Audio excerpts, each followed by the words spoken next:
I walked into the house and saw my husband with the neighbor, and I used her smile to rebuild myself from scratch. I never thought betrayal could have such a bitter taste, like coffee that gets cold while your world falls apart. Today, I'm going to tell you something I never thought I would. And if you, for a second, feel like this sounds familiar, I just ask that you leave a like and subscribe. It'll help me keep getting this off my chest. It was Tuesday, October 15th. I remember because I had just gotten my Social Security check and had gone to the historic Market Square downtown, here in San Antonio, to buy the special tomatoes Rick loved for his chili. The air smelled of rain and of the pumpkins they were already selling for Halloween. How ironic, we were the dead ones, and I hadn't even realized it. I was wearing my blue cardigan, the one my mother gave me before she died, and my black low-heeled shoes that were 20 years old but still the most comfortable for walking on the cracked sidewalks of our neighborhood. My hands, wrinkled from 63 years of life, carried the grocery bags with the same determination as always. As I opened the green wrought iron screen door that had cost me a fortune to have custom made, I heard laughter. It wasn't Rick's dry, occasional laugh from watching his football games. It was a crystal clear, feminine, flirty laugh. The kind of laugh that hadn't been heard in my house since my daughters got married and moved away. "Rick?" I called from the entryway, nudging the door closed with my foot because the bags were too heavy. The silence that followed was deafening. A thick, guilty silence, like the air before a thunderstorm. "Just a minute, Hope," he yelled from the living room. "Don't come in yet." "Don't come in? To my own house?" The house I paid for over 30 years working as a seamstress at Mrs. Carmichael's shop, getting up at 5 in the morning to iron school uniforms before he even woke up? I dropped the bags on the entryway floor. The clinking of glass jars echoed against the terracotta tiles I'd picked out one by one when we remodeled the kitchen with my savings, because Rick always had more important expenses at the auto shop that never quite took off like he'd hoped. I walked toward the living room, and what I saw stole the breath from my lungs. There was Rick, my husband of 40 years, sitting on our brown velvet armchair, the one we bought when he promised he'd cut back on the drinking, with Brenda, the neighbor from across the street. Her hair was down, messy, and her floral blouse was half open. Her red high heels were tossed on my Persian rug, the one I inherited from my grandmother and treated like a treasure. Rick had his shirt unbuttoned and the look of a teenager who'd just been caught doing something wrong. But in his eyes, there wasn't guilt. There was amusement? "Hope," he mumbled, not getting up, not even moving away from her. "It's not what it looks like." Brenda laughed. She laughed with that bright red lipstick mouth that I had always found tacky. She laughed as she adjusted her blouse, unhurried, as if she were in her own home. "Oh, Hope, don't be like that," she said in that syrupy voice she used when she asked to borrow sugar or eggs. "We were just talking." Talking? With her blouse open and her shoes thrown on the floor? My heart was beating so hard I thought it would burst out of my chest.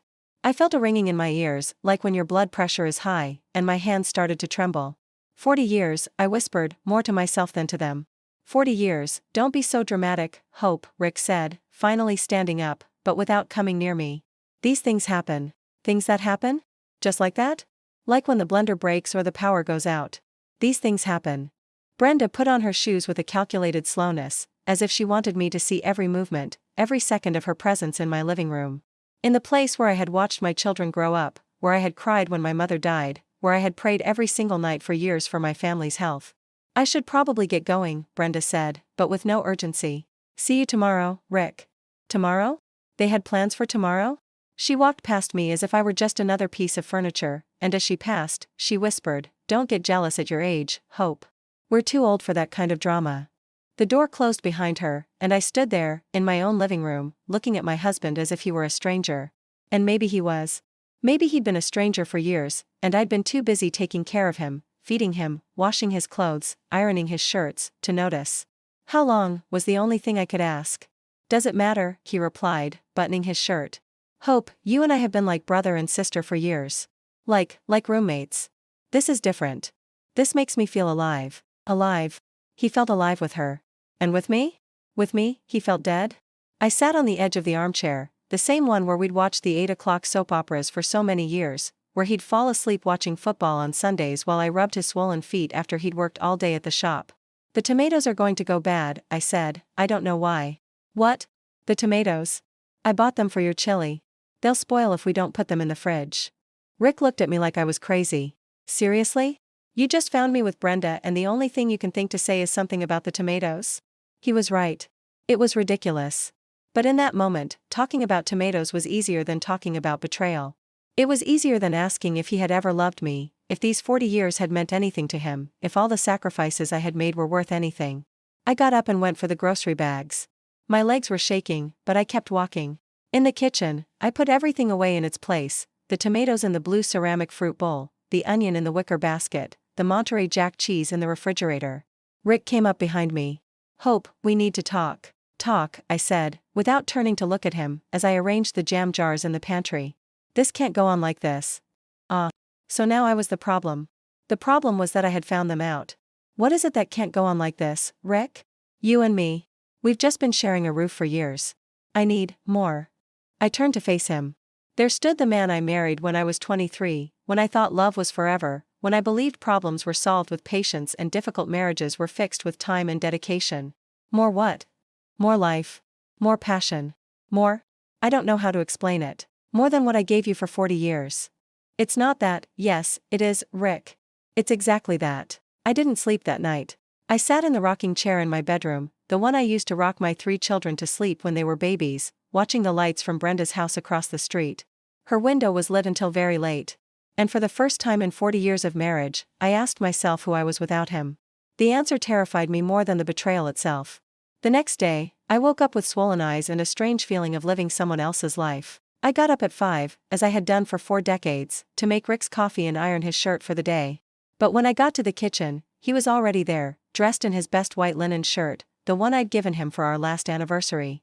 "Morning," he said, without looking me in the eye, pouring coffee into his favorite blue porcelain mug. "Where are you going so early?" I asked, though I already knew the answer. "I'm going to take care of some things." Take care of some things. As if his affair with Brenda was just some paperwork that needed to be filed at a government office. I stood in the kitchen doorway, watching him drink his coffee with the same tranquility he'd had for thousands of cups during our life together. As if nothing had changed.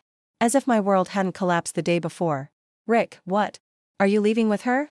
He left the mug in the sink without rinsing it, as he always had, expecting me to clean it later. "I don't know, Hope. But this thing we have, this isn't a marriage anymore. It's a habit. A habit. 40 years of love reduced to a habit, like brushing your teeth or turning off the stove. And everything we built? This house, our children, our grandchildren. The kids are grown and have their own lives. And the house," he shrugged. "It's just a house, Hope. Just a house. The house I had paid for with my savings when he lost his job back in '95. The house where I had cared for his sick mother for 5 years until she died. The house where I had cried alone when we lost the baby that was coming after Carol." He left without saying goodbye, and I stood there, barefoot on the cold tiles, in my pink cotton robe with my 63 years on my shoulders, feeling for the first time in my life that I was completely invisible. I went to our room and opened the closet. Our things were mixed together, his shirts next to my dresses, his shoes next to my sandals, his cologne next to my rosewater. 40 years of a shared life hanging in the same space, smelling of each other, wearing out together. I took one of his shirts, the blue striped one he liked so much, and smelled it. It still smelled like him, of that aftershave he'd used since I met him and the tide I'd washed his clothes with all these years. And then the tears came. Not the silent tears of the night before, but deep sobs that came from my gut, as if my body were expelling 40 years of unrequited love. I sat on the edge of the bed and cried until I had no tears left. I cried for the 23-year-old girl who had believed in fairy tales. I cried for all the times I had justified his coldness by telling myself, "That's just how men are." I cried for every time I had silenced my own needs so as not to bother him.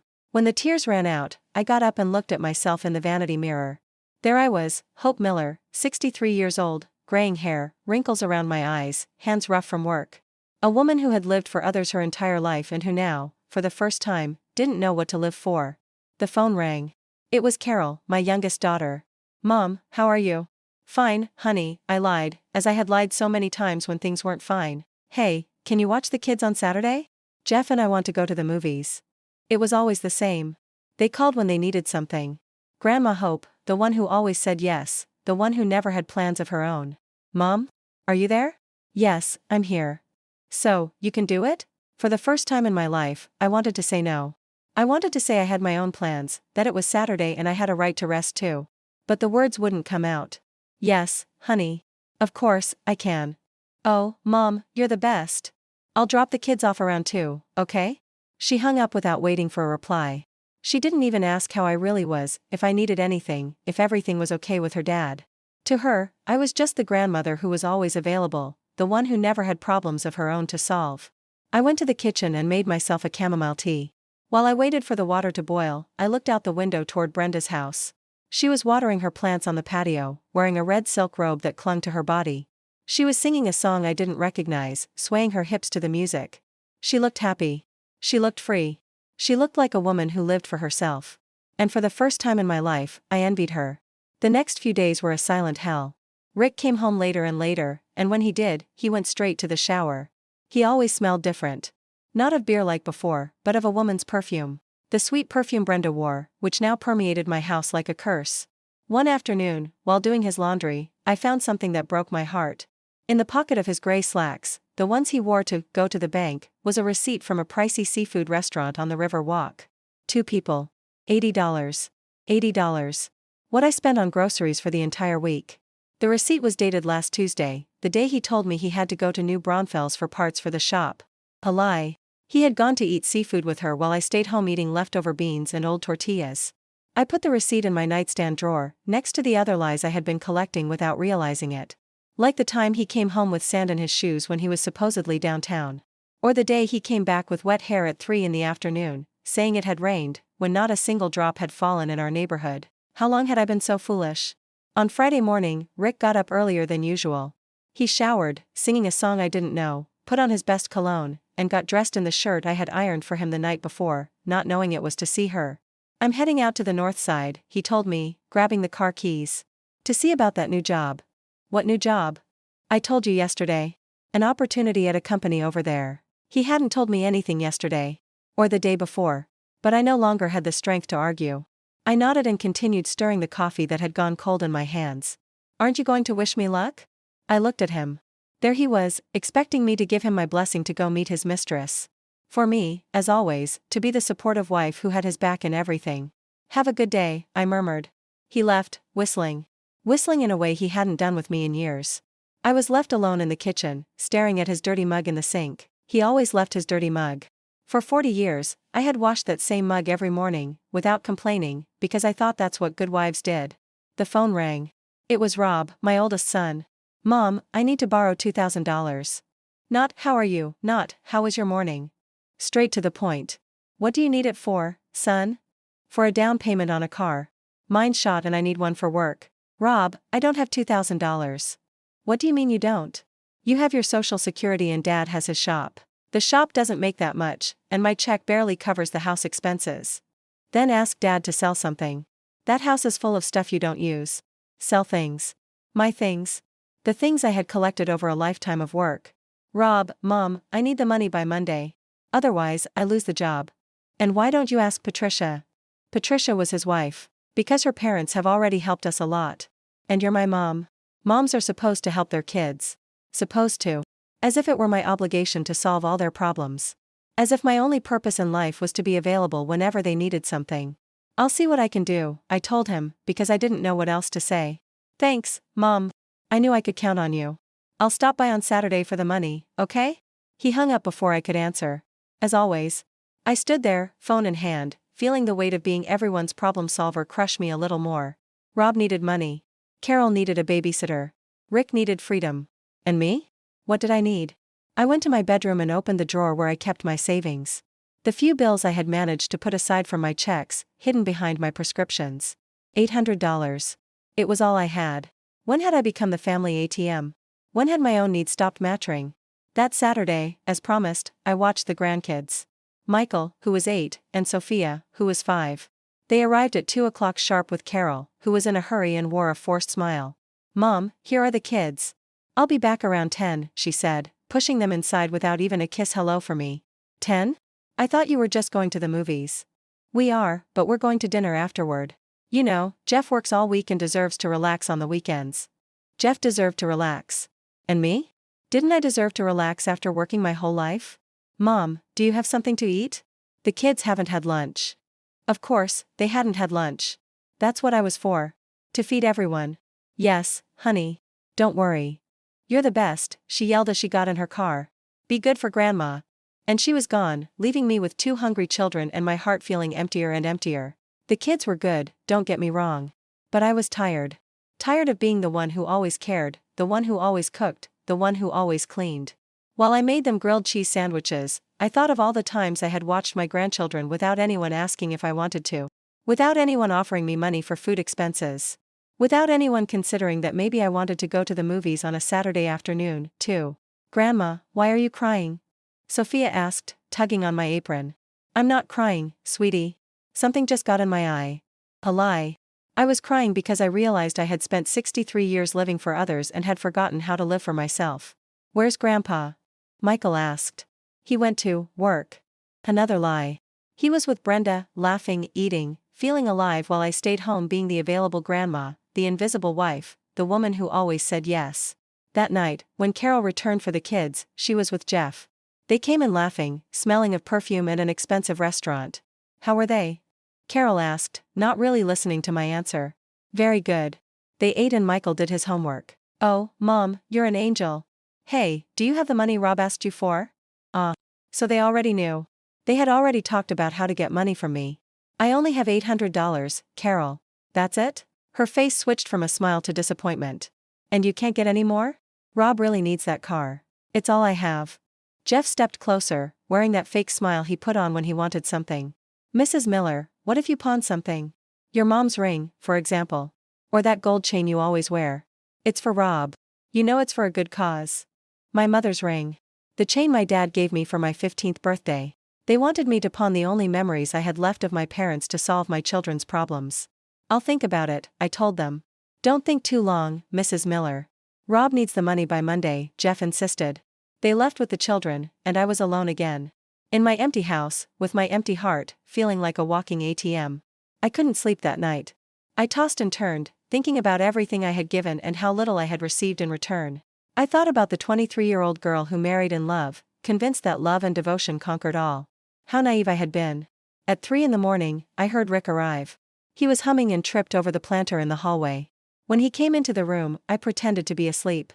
He got into bed without showering, smelling of perfume and guilt.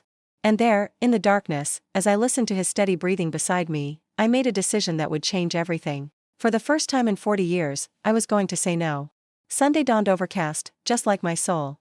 Rick got up late, looking hungover, his hair a mess. He shuffled to the kitchen, expecting, as always, that I would have his coffee and his biscuits and gravy ready. But that morning, there was nothing. "No breakfast?" he asked, opening the fridge as if food would magically appear. "No," I said, without looking up from the newspaper I was pretending to read. "What do you mean, no? There's no breakfast. If you're hungry, make yourself something." He stared at me as if I'd spoken in a foreign language. In 40 years of marriage, I had never told him to make his own food. "Are you feeling okay, Hope?" "Perfectly fine." "Then, why is there no breakfast?" "Because I didn't feel like making any." He just stood there, in his pajamas with his puffy eyes, trying to process what he'd just heard. Hope, the one who always had everything ready, who never complained, who lived to serve her family, had just said, "I didn't feel like it." "Are you mad about the Brenda thing?" "I'm not mad, Rick. I'm tired." "Tired of what?" "Of everything." He didn't say anything else. He made himself some instant coffee and went to watch TV, grumbling under his breath like a pouting child. At 11, the phone rang. It was Rob. "Mom, I'm coming by for the money." "There's no money, Rob." "What? You heard me. There's no money." "But Mom, we talked on Friday. You said you'd see what you could do." "I saw. And I can't do anything." "Why not? What happened to the $800 you had?" "I still have it. But it's mine." The silence on the other end of the line was so long I thought we'd been disconnected. "Yours?" "Mom, I'm your son. I need that money for work. And I'm your mother, not your bank." "Mom, what's gotten into you? You've never talked to me like this." I'd never realized I was being used before. "Used? I'm your mother. You're supposed to help me. I helped you for 30 years, Rob. I fed you, I clothed you, I paid for your school, I bought you your first car, I loaned you money for the down payment on your house. How much more do I have to give you?" It's different. I'm your son." "Exactly. You're my son, not my owner." "I can't believe you're refusing to help me. Over $2,000. "I'm not refusing you anything. I'm teaching you to solve your own problems." He hung up. He hung up on me as if I were a stranger, not the woman who gave birth to him and raised him. In the afternoon, Carol arrived with the kids. But this time she wasn't smiling. "Mom, Rob told me you're not going to lend him the money." "That's right." "Why not?" "We're your family." "That's precisely why." Because you're my family and I love you, but I'm not going to let you use me anymore. Use you? Mom, what are you saying? We love you. You love me? When was the last time you called just to ask how I am? When was the last time you invited me to lunch without asking me to watch the kids? Carol fell silent. She knew I was right. It's just, we thought you liked watching the kids. I do like it. But I would also like to be asked if I can, if I want to, if I have other plans. What other plans would you have? That question hurt more than a slap. What other plans would a 63-year-old woman have? As if my life were already over, as if I had no right to my own desires. Maybe I want to go to the movies. Or take a walk in the park. Or stay home and read a book without having to take care of anyone. Oh, Mom, but you can do that any day. What any day, Carol? Your brother calls me when he needs money. You call me when you need a babysitter. Your father, I stopped. What about Dad? Your father has his own distractions. What are you talking about? For a moment, I was tempted to tell her everything. To tell her that her father was fooling around with the neighbor while I stayed home being the available grandma. But I didn't. Some pains are too private to share. Nothing. It's nothing. Mom, are you seriously not going to help us with the money? We can set up a payment plan. Rob can give you $50 a month until it's paid off. $50 a month? For how many months? Well, 40 months. 40 months. Almost 4 years waiting for my 30-year-old son to pay back a loan I shouldn't have given him in the first place. No, Carol. Then what are we going to do? You are going to solve your problems like the adults you are. And I am going to live my life. Your life? Mom, we are your life. That phrase stabbed me in the heart like a dagger. We are your life. As if I weren't a whole person on my own. As if my only value was being useful to others. No, Carol. You are part of my life, but you are not my whole life. She left angry, taking the kids and leaving a heavy silence in the house. Michael had given me a hug before he left and whispered, "I love you, Grandma." He was the only one who had shown me affection without asking for anything in return. That night, as I ate a quesadilla and drank chamomile tea alone, Rick came in. He was serious, with a sour look on his face. "I spoke to Rob," he said, sitting across from me uninvited. "Oh, really? He told me you won't lend him the money." "That's right. Hope, he's our son." "Our son? Since when is Rob our son and not just my son when he needs something?" "What do you mean by that?" "I mean that when Rob needed school clothes, it was my problem. When he got sick, it was my problem. When he was hungry at midnight, it was my problem. But now that he needs money, he's suddenly our son. He's always been our son." "No, Rick. My children have been mine. You've been too busy with the shop, with your beer, with your friends, and now with Brenda." He tensed when I mentioned Brenda's name. "What does Brenda have to do with this?" "Everything. She has everything to do with it. Hope, don't mix things up. The thing with Brenda is different." "Different from what?" "From this. From family. From the kids." "You're right. It is different. Because you take Brenda to expensive restaurants. You give Brenda your time. You make Brenda laugh. And me? You leave me with the obligations." "That's not true, isn't it? When was the last time you took me out to eat?" He thought for a moment. I saw him search his memory, trying to remember. "See? You can't remember because it's never happened. In 40 years of marriage, you have never taken me to an expensive restaurant. But you take her to that place on the River Walk. How do you know about that?" "I found the receipt in your pants." He turned pale. "Hope, I can explain, you don't have to. I understand everything now." "What do you understand?" "That I've spent 40 years married to a man who sees me as his maid, not his wife. That my children see me as an ATM, not their mother. That I have lived for everyone but myself. And what are you going to do about it?" "Live for myself, for the first time in my life." "What does that mean?" "It means I'm going to do whatever I want, whenever I want, however I want." "Hope, you're going crazy." "No, Rick. I'm becoming free." He got up from the table, annoyed. "This is ridiculous. You're at that age where women get weird. It's delayed menopause or something. I went through menopause 10 years ago. This is sanity. You'll see. You'll get over it. The only thing I got over was the desire to be your maid. And I will never get that back." That night we slept in silence, each on our own side of the bed, like strangers sharing a roof by chance. But for the first time in months, I slept peacefully. Because I had finally spoken the truth. And the truth, even though it hurt, had set me free. The next day, I woke with a strange feeling in my chest. It wasn't pain, it wasn't fear. It was something I hadn't felt in decades, lightness. As if I had been removing invisible stones from my shoulders all night. Rick was already gone when I came down to the kitchen. He had left his dirty mug in the sink, as always. But this time, instead of automatically washing it, I poured my own coffee and sat down to drink it peacefully, watching the sun stream through the window and light up the kitchen table. Rick's mug stayed there, dirty. And the world didn't end. It was Monday. For the first time in years, I had nothing to do for anyone else. There were no urgent loads of laundry, no meals to prepare for his arrival, no grandkids to watch, no calls to answer asking for favors. I took a long shower, put on my favorite blue dress, the one Rick always said made me look too young for my age, and went for a walk around the neighborhood. It had been years since I'd walked without a destination, without being in a hurry. I was always rushing to the market, rushing to the pharmacy, rushing home to handle some domestic emergency. But that morning, I walked slowly, really looking at the houses in my neighborhood, the gardens, the people. I stopped at the community park where I'd taken my children when they were little. The swings were still there, freshly painted, but the same ones. I sat on a bench and remembered the afternoons I had spent there, pushing Rob on the swing while holding Carol in my arms and watching to make sure Daniel didn't get hurt on the playground. It had always been me. Alone. Taking care of 3 kids while Rick worked, or said he was working. When the kids got hurt, they looked for me. When they were hungry, they looked for me. When they were scared at night, they looked for me. And him? He'd come home after they were asleep and complain about the noise if they woke up. An older woman sat on the bench next to me. I didn't know her, but she had a kind face and tired eyes like mine. "Good morning," she said. "Good morning. Are you here to remember, too?" "Remember what?" "When we were young and thought life would be different." I fell silent, because that sentence struck me right in the heart. "I raised 5 kids here," the woman continued. "Alone. My husband always had more important things to do. And now? Now they have their lives, and I have mine. It took a while, but my time finally came." "Your time?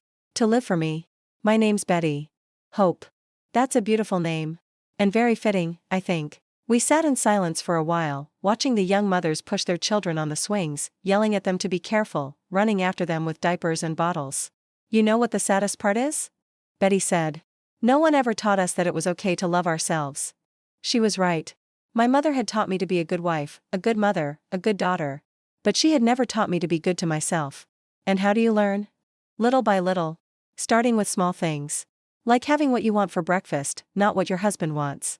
Or buying yourself something nice once in a while, not just things for the kids. When I got home, I had a clear idea of what I wanted to do. I went to my room and took out the box where I kept my jewelry. It wasn't much, but what I had was special. My mother's ring, my father's chain, the earrings Rick gave me on our first anniversary, back when he still treated me like I was special. I looked at them one by one. Each piece had a story, a memory. But they also had value, and I was 63 years old and had never done anything just for myself. I took the earrings. The ones Rick gave me when he still loved me, or when I thought he loved me. It was time to turn those memories into something new. I walked downtown to the pawn shop near the cathedral. The man who helped me was kind and honest. He offered me $300 for the earrings. "Are you sure, ma'am? They're very pretty." "I'm sure. They've served their purpose." With that $300, plus the $800 I had saved, I went straight to the travel agency in the plaza. For years, I had dreamed of seeing Santa Fe, of seeing the historic churches and the art markets I saw in TV documentaries. "I'd like a trip to Santa Fe," I told the young woman who helped me. "For how many people?" "For one. Just for me." Those words sounded strange coming out of my own mouth. Just for me. When was the last time I had done anything just for myself? "For how many days?" "A week. Hotel or a B&B?" "A hotel. A nice one. With breakfast included." I felt like a child asking for a forbidden treat. But at the same time, I felt powerful. For the first time in decades, I was making a decision I didn't have to consult with anyone, that I didn't have to justify, that benefited no one but me. The trip cost $650. I had $50 left over for expenses. It was worth every penny. "When would you like to travel?" "Next week." "Are you sure? You don't need to check with anyone?" "I'm sure." I paid and left the agency with my tickets in hand, feeling an excitement I hadn't experienced since I was very young. I was going to travel alone, for the first time in my life. I was going to wake up in a different place, eat whatever I wanted, walk down streets I didn't know, and just be Hope, not someone's wife or someone's mother. On the way home, I stopped at a department store and bought myself something I'd never had, a new suitcase. A cheerful, red suitcase that hadn't belonged to anyone else, that hadn't carried my children's or my husband's clothes. It was mine. When I got home, Rick was already there. He was sitting in the living room, watching TV and eating tacos from a greasy paper bag. "Where were you?" "Out doing things." "What things?" "My things." He saw the suitcase in my hands. "What's with the suitcase?" "It's for my trip to Santa Fe. He froze with a half-eaten taco in his hand. What trip to Santa Fe? The one I'm taking next week. Who's going with you? Nobody. I'm going alone. Alone? Hope, women your age don't travel alone. This woman my age does. And may I ask with what money? With my money. What money? The money you have is for house expenses. No, Rick. The money I have is mine. This house is mine, it's been in my name ever since you nearly lost it to your debts 5 years ago. My social security check is mine. And my life is mine. He turned pale. The house is in your name? It's always been in my name. You just never bothered to check the paperwork. But I live here. You live here because I've allowed you to. But things can change. Are you kicking me out? I'm informing you. This house is mine, my decisions are mine, and my money is mine. Hope, you're going crazy. I'm becoming the owner of my own life. That night I went to bed early, with my new suitcase at the foot of the bed and my travel tickets on the nightstand. For the first time in years, I had something to look forward to. Something that was completely mine. Before I fell asleep, I thought of Betty from the park. She was right. It's never too late to start living for yourself. And I was just getting started. The news of my trip spread through the family like wildfire. The next day, early in the morning, the phone rang. It was Rob, furious. Mom, Dad told me you're going on a trip. Is that true? Good morning, Rob. Yes, it's true. How can you go on a trip when I need money? That's so selfish of you. Selfish? Rob, for 30 years I haven't taken a single day for myself. I think it's about time. But I need the car for work. And I need to live before I die. Mom, you can't talk like that. We're your family. That's precisely why. Because I love you, but I'm not going to live only for you anymore. I hung up before he could keep yelling at me. 5 minutes later, it rang again. It was Carol. Mom, is it true you're going on a trip without telling us? I'm not going without telling you. I'm telling you now. And who's going to watch the kids on Saturday? Jeff and I already made plans. I don't know, Carol. Find a babysitter. Babysitters cost money. And you're their grandmother. I'm their grandmother, not their slave. Mom, what's wrong with you? Why are you being so cruel? Cruel. She called me cruel for refusing to sacrifice my trip to watch her kids for free. Carol, you're 35 years old. It's time you solved your own childcare problems. But you've always watched the kids when we needed you to. Exactly. Always. For 8 years, I've watched your kids every single time you've wanted to go out. Not anymore. Not anymore? What do you mean, not anymore? I mean from now on, if you want me to watch the kids, you will ask me ahead of time, you will pay me for my time, and I will decide if I want to do it or not. Charge family. Mom, that's unbelievable. Is it? Professional babysitters charge $20 an hour. I've been watching your kids for free for 8 years. Do you know how much money that is? Carol went quiet. She was probably doing the math in her head. But you're their grandmother, I'm their grandmother, not their unpaid housekeeper. She hung up without saying goodbye. That afternoon, when Rick got home from work, he had company. Rob and Carol were with him. An emergency family meeting that no one had consulted me about. Hope, sit down, Rick said, as if he were the head of the household. We need to talk. I'm fine standing, thank you.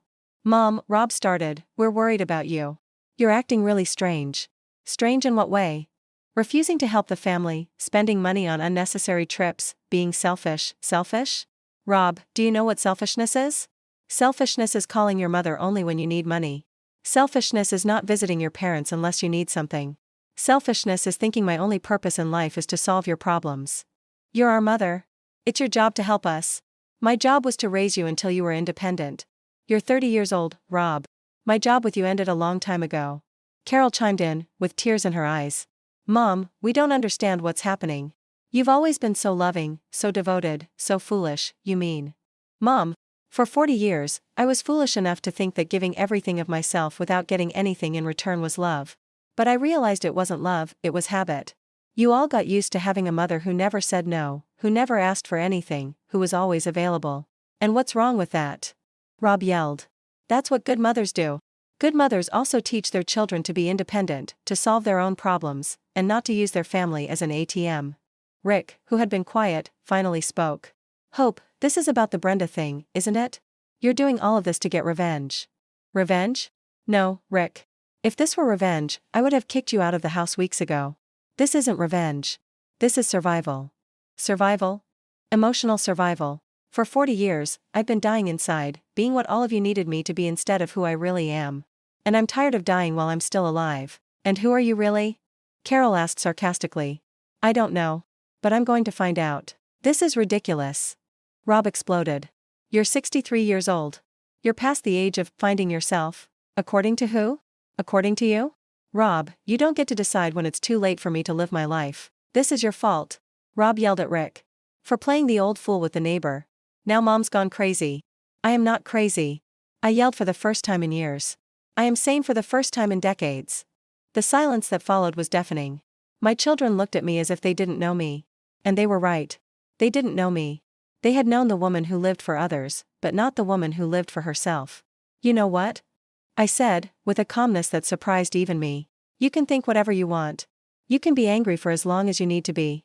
But I am going to Santa Fe on Friday, and when I get back, things are going to be different. Different how? Carol asked. You're going to have to start treating me with respect. You're going to have to start considering my feelings before you ask me for favors. And you're going to have to understand that I have a right to be happy, too. But we want you to be happy. Carol protested. You want me to be happy? When was the last time you asked me what would make me happy? Silence again. See? You can't remember. Because you've never asked. So what would make you happy, Mom? Rob asked in a condescending tone. For you to call just to say hello, without asking for anything. For you to invite me out to lunch once in a while. For you to come visit because you miss me, not because you need something. For you to treat me like a person, not a free service. We do treat you like a person, no, Rob. You treat me like a function. I'm the free babysitter function, the family ATM function, the problem solver function. But you have never seen me as a person, as a woman with her own desires and dreams. I headed for the stairs. Where are you going? Rick asked. To pack my suitcase. I'm leaving early Friday, and I'll be back next Sunday. And what if we don't want you to go? Rob said threateningly. I stopped on the first step and turned to look at him. Rob, you can't stop me from going. None of you can. I am a free woman, in my own house, with my own money. And I am going to do whatever I please. Well, if you go, don't expect things to be the same when you get back, he shouted. I don't want them to be the same. I want them to be better. I went up to my room and closed the door. For the first time in years, I locked my door. I took out my red suitcase and began to fold my clothes slowly, lovingly. Each item I packed felt like a step toward my freedom. The blue dress I loved, the white blouse that made me feel elegant, the comfortable shoes for walking the streets of Santa Fe. As I packed, I could hear them arguing downstairs. Rob was furious, Carol was crying, Rick was trying to calm them down but without much conviction. It was the sound of a family having to face the fact that I would no longer be their automatic problem solver. And strangely enough, that sound calmed me. Because it meant that I had finally taken control of my life. It was painful, yes. But it was mine. And for the first time in 40 years, that was enough for me. Friday dawned clear, as if even the sky was conspiring to make my day perfect. I got up at 5, not out of obligation as I had for decades, but out of excitement. It was like Christmas morning when I was a child, that feeling that something wonderful was about to happen. Rick pretended to be asleep when I got up. I could feel his forced breathing, the breathing of someone who is awake but doesn't want to face reality. We had barely spoken for the past 3 days. He was hoping I would regret it, cancel the trip, go back to being the same old Hope. But that hope no longer existed. I showered slowly, as if preparing for an important ceremony. I put on my favorite blue dress, the one he said made me look too young. Today, I felt young. I felt like I was turning 23 all over again, but this time with the wisdom of 63. I went down to the kitchen with my red suitcase. Rick was sitting at the table, drinking coffee with a look of doom. Are you really going? He asked, without looking at me. I'm really going. And what if something happens? What if you get sick out there all alone? Rick, I've taken care of this family for 40 years. I think I can take care of myself for 1 week. It's not the same, you're right. It's not the same. It's easier. I only have to worry about one person, me. The taxi arrived on time. When the horn honked, a thrill ran through my body. It was the sound of my freedom. My taxi's here, I announced, grabbing my suitcase. Rick stood up, as if to stop me. Hope, this isn't right. Married women don't go on trips by themselves. This married woman does. What will the neighbors think? I don't care what the neighbors think. I care what I think. And what do you think? I think it's time to live. I walked out of the house without looking back. The taxi driver, an older man with a friendly smile, helped me with my suitcase. First time traveling alone, ma'am? First time in 63 years. How exciting. Santa Fe is a beautiful place. You're going to fall in love. As the taxi pulled away from my neighborhood, I watched my entire former life fall away in the window. The house where I had lived as a prisoner of my own good intentions, the streets where I had always walked in a hurry, carrying bags and other people's worries. At the airport, I felt like a tourist in my own life. It had been over 20 years since I'd been on a plane. The last time was for my sister's funeral in Florida, and I had gone with Rick, who complained the whole trip about the cost of the tickets. This time I was alone, but I didn't feel lonely. I felt free. The flight was 2 hours long. 2 hours of watching clouds and sky, of feeling myself moving not just geographically but emotionally away from everything that had tied me down for decades. Santa Fe welcomed me with open arms. The hotel was small but beautiful, with a central courtyard full of purple flowers and the smell of fresh coffee floating in the air. My room had a window that overlooked a historic street, and from there I could see people walking without a rush, talking, laughing. It was a different world from mine. A world where people seemed to live instead of just survive. The first night, I went for a walk through the historic plaza. The illuminated churches stood like guardians of centuries of history, and the restaurants sent out aromas that reminded me I hadn't eaten for pleasure in years, only out of necessity. I went into a small restaurant with tables on the sidewalk and soft music playing. The waiter, a young man with a sincere smile, approached my table. "Good evening, ma'am. Dining alone tonight?" For a moment, I wondered if there was a hidden meaning in his question, if there was something wrong with a woman my age dining alone in a restaurant. "Yes, I am," I answered, lifting my chin. "Perfect. I recommend the red chili stew. It's our house specialty." "Is it very spicy?" "A little kick. But it's worth it." "Then I'll have the red chili stew." While I waited for my food, I watched the other tables. There were young couples talking animatedly, families with children, groups of friends toasting to something. And then there was me, a 63-year-old woman, dining alone for the first time in her life. And it felt wonderful. The stew arrived with warm tortillas and rice. The first bite was an explosion of flavors I had never experienced. At home, I always cooked what Rick liked, what was easy and fast. I had never eaten for the simple pleasure of tasting. "How is everything?" the waiter asked me. "Delicious. Better than I imagined." "Is this your first time in Santa Fe?" "It's my first time traveling alone." "How brave. And what do you think?" "That I should have done this 40 years ago." He laughed heartily. "It's never too late to start, ma'am." The following days were one revelation after another. I visited the farmers' market, where the vendors explained the uses of chiles I had never seen. I toured the colonial churches, where I lit candles not for others, but for myself. I went to see the ancient cliff dwellings, where the ruins made me feel part of something bigger, older, more permanent than my family problems. But the most important thing happened on Wednesday afternoon.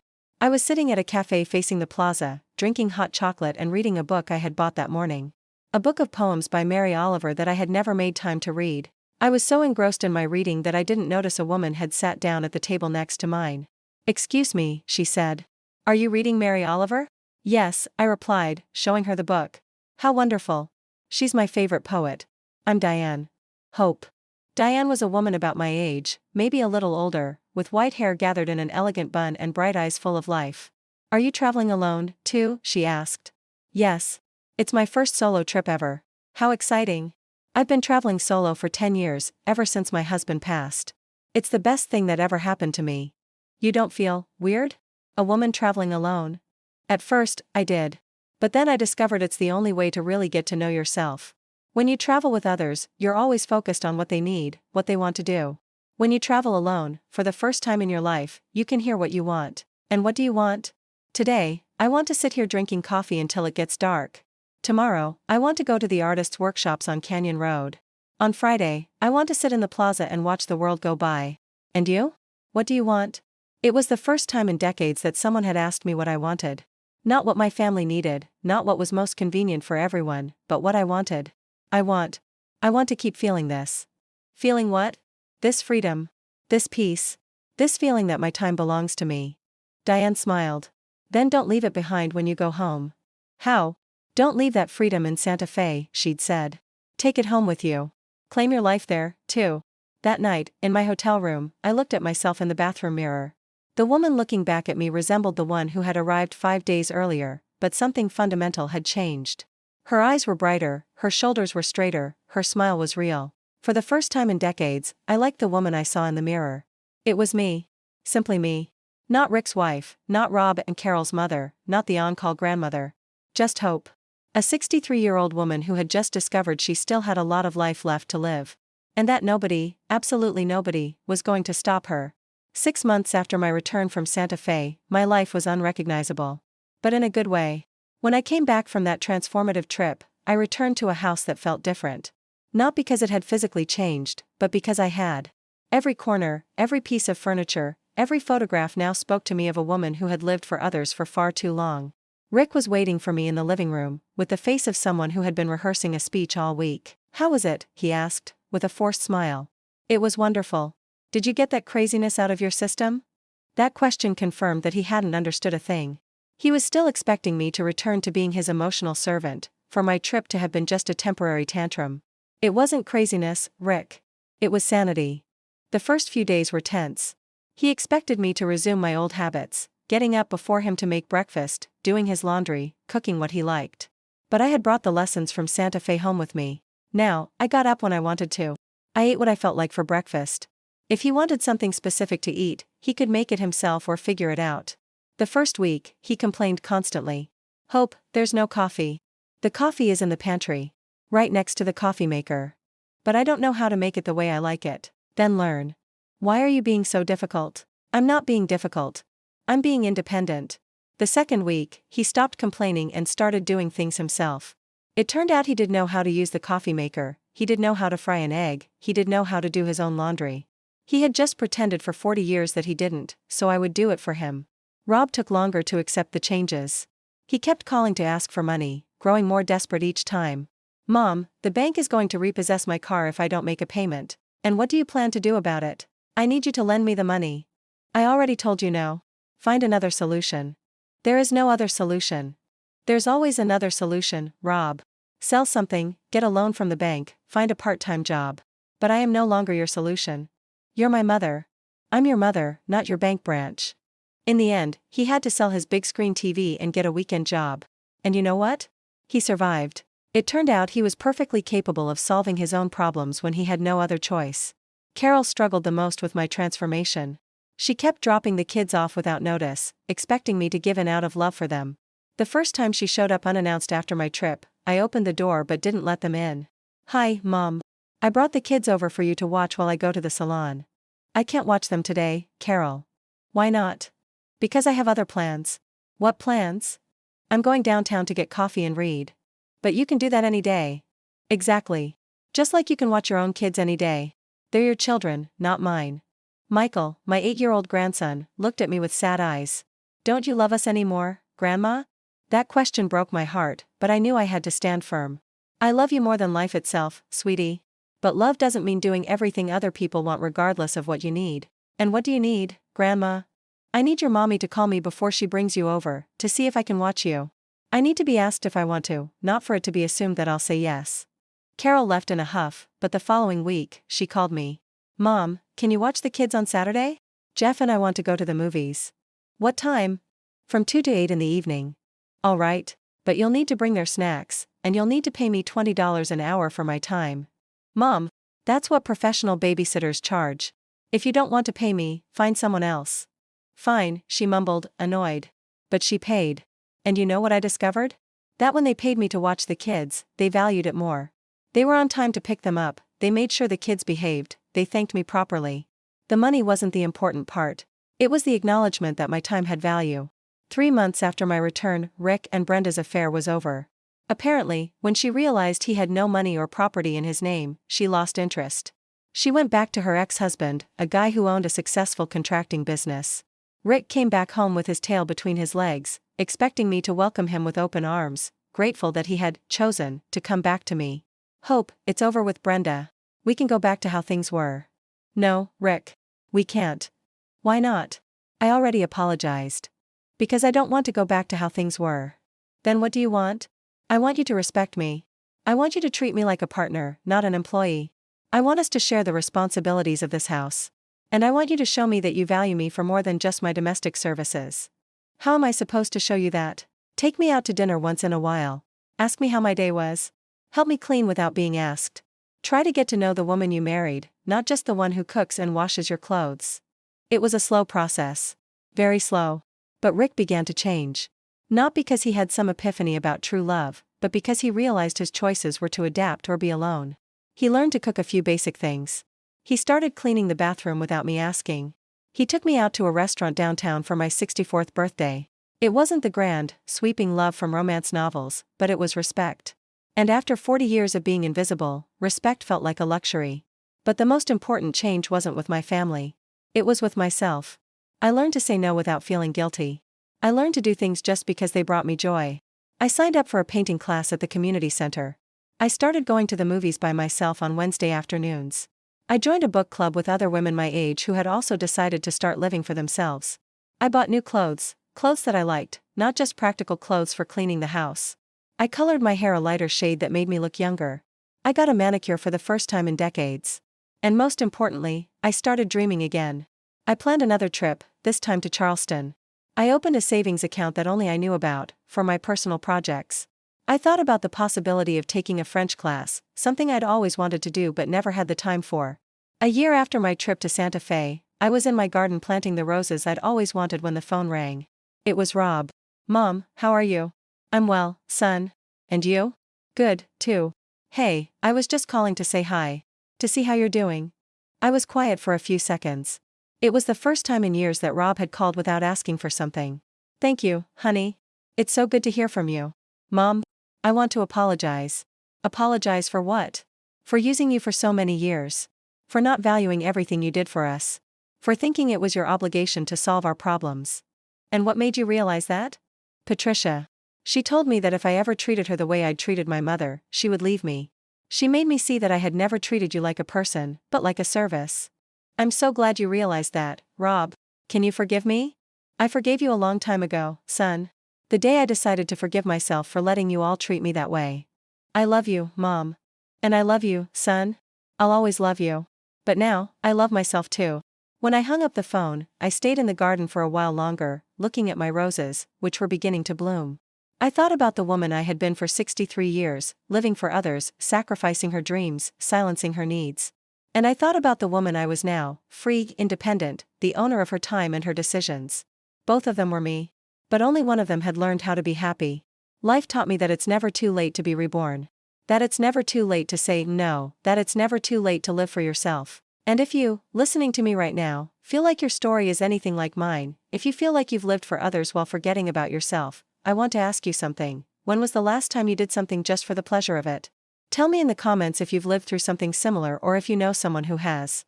And if this story touched your heart, please leave a like and subscribe to the channel so this message can reach someone else who needs to hear it. Because we all deserve a second chance at happiness.